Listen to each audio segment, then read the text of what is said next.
One way to view reports on Power BI without having to download anything to your computer is through the Power BI website. Open the web browser of your choice and enter powerbi.com. Click Sign In here near the upper right-hand corner of the page. If you see your account name, go ahead and click Next. If not, be sure to enter your MGI credentials and click Next. Enter your password and click Sign In.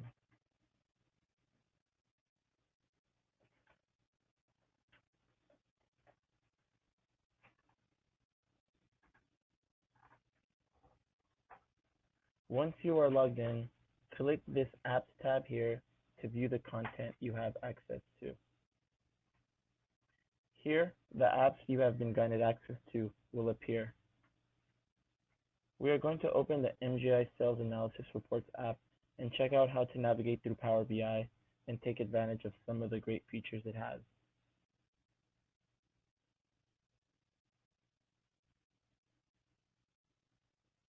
When we open the app, the first thing we see is the dashboard for MGI sales. The purpose of this dashboard is to see the most important metrics of the report at a glance. The visualizations you see on the dashboard are called tiles and are pinned to the dashboard by report designers. In most cases, selecting a tile takes you to the report page where the visualization was created. On the left side of the page, we can see the navigation pane that contains other dashboards as well as the reports included in the app. The reports are grouped by the similarity of their content. For the sake of this video, we will be looking at this first report titled All Morris Group Sales Report 2019. All means that the data in this report reflects all the MGI divisions from Acorn Controls to Whitehall Rehab. These are the pages of the report. Simply click any page to view its content. Let's click this first one that is titled Summary. This page is an overview of what is going on with MGI sales in the current year and has some metrics at the top for this month and last month.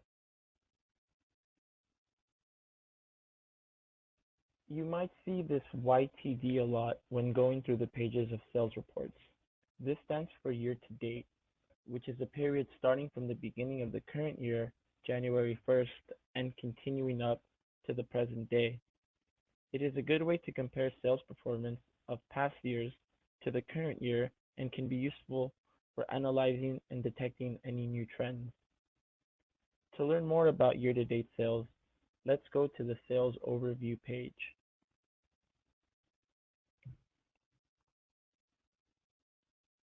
If you see 2018 year-to-date sales, then we are talking about last year's sales from January 1st to today's month and date of 2018.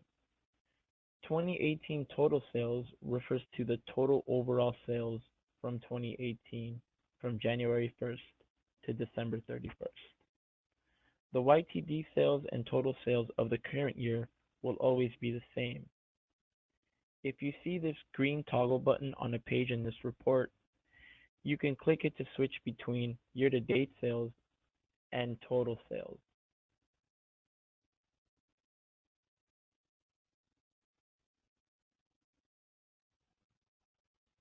Next, we are going to look at how to utilize filters using the filter pane on the right side of the page. There is one of these located in the same spot on every page. Filters can be applied to the entire report, meaning all pages, a single page, or an individual tile or visual within a page. The filters available for use are determined by the creator of the report.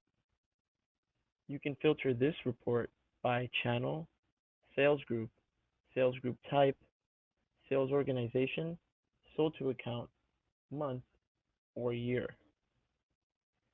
Click the down arrow to expand the filter section.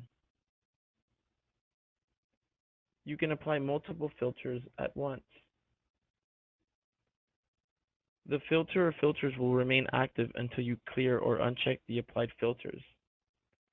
Even if you close the app, the filters will remain active, so keep that in mind. Keeping the filters active may be useful if you are looking for certain information every time. You can clear a filter by clicking the pencil eraser icon in the corner of each filter card. Locked filters cannot be changed.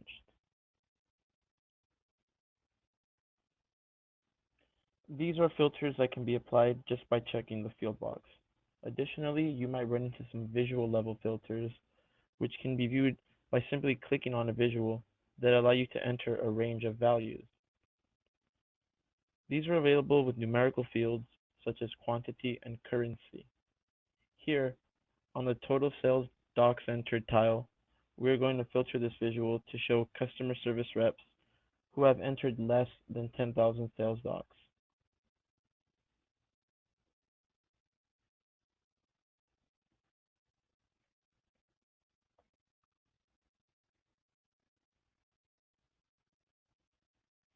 As you can see by clicking here, there are several ways we can filter this data.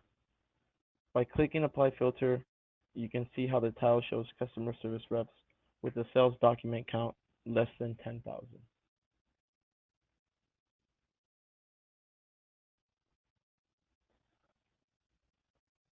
Another form of a filter can be seen on the All Open Orders page. Instead of checking a box through a drop-down menu, we can type the text of what we are looking for in one of these search boxes. Here, we're going to type Granger and hit Enter. You can see that the page now includes data with Granger in the sold to account name. Remember to clear the filter by clicking the eraser next to the search field. Another form of filtering occurs when you click on an object in a tile, such as a pie chart, a state on a map, or a cell within a table. Once you click an object, the contents of the page change to reflect the selected object. Let's go to the Sold To Overview page to see an example of this. This map of the United States that shows net sales by region. If we click California, we can see the accounts in the table here that shows year-to-date sales data only contains accounts that are located in California. You can remove that filter by clicking the object again.